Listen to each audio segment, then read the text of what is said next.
So, and this is the continuation of the previous video. In previous video we saw about algorithms, which is also a notation. In this video we are going to see about flowchart. This is also a notation.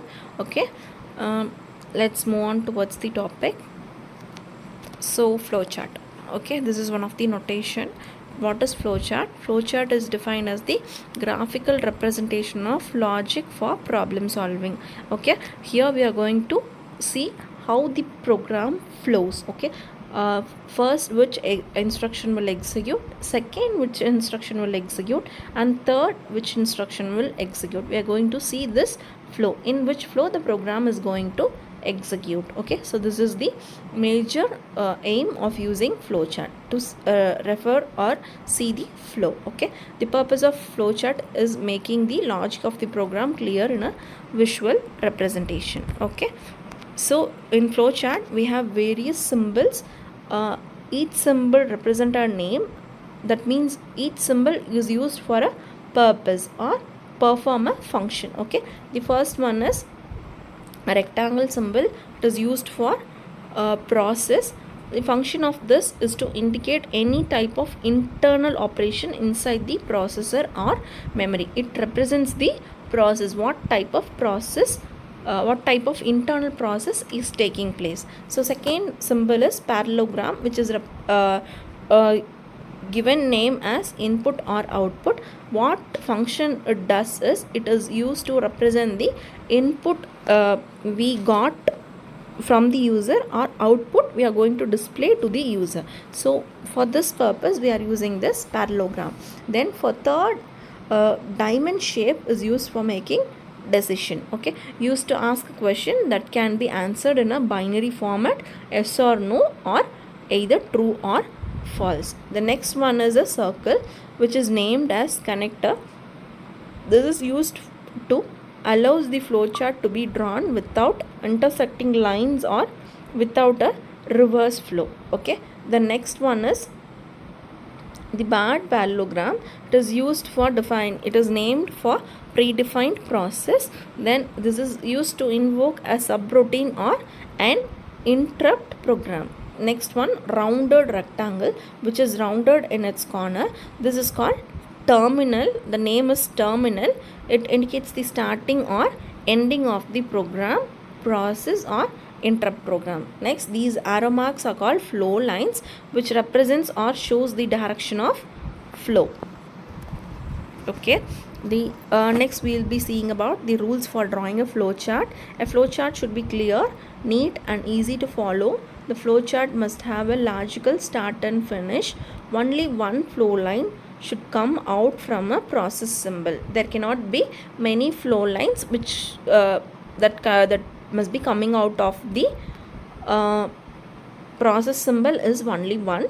We cannot have many arrow marks. Okay, only one flow line should enter a decision symbol. 2 or 3 flow lines may leave the decision symbol. Only one flow line is used to with the terminal symbol. Intersection of flow lines should be avoided. So in order to overcome the intersection of flow lines, we'll be using the circular, this one, which is called connector. By using connector we can overcome this one. So intersection of flow lines should be avoided. This can be this can make use of connector to avoid the intersection of flow lines. The advantages of flowchart are easy communication, effective analysis, proper documentation, efficient coding, proper debugging, efficient program maintenance.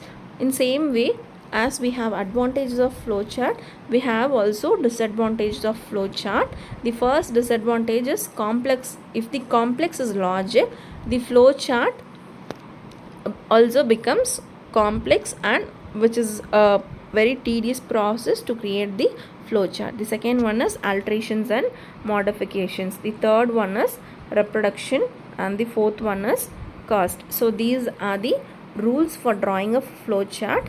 While drawing a flowchart, we must go through all the rules, and we need to satisfy all the rules so that our flowchart will be neat and efficient. Okay, so these are the rules for drawing a flowchart.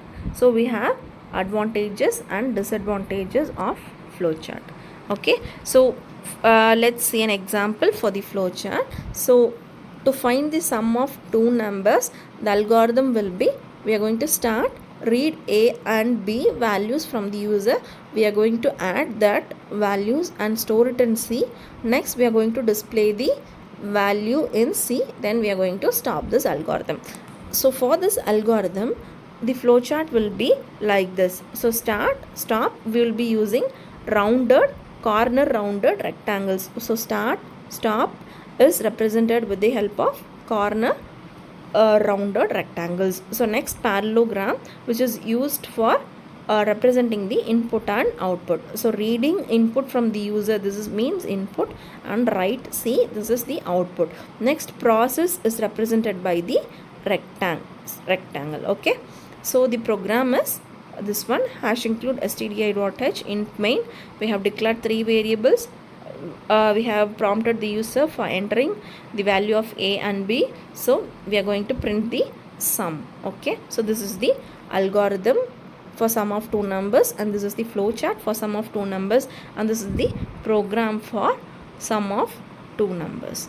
So again we have another example for the flowchart. So here the start and stop is represented with the help of corner rounded rectangles, and the process or the initialization is given in the rectangle, and there is a rule, two or three flow can be given as output from the decision symbol. So this diamond is a decision symbol, so it will have two flows. Okay, two, maximum three flows it can have, but in this example it has two outgoing arrow marks. Okay, only decision symbol must have two or three outgoing flows.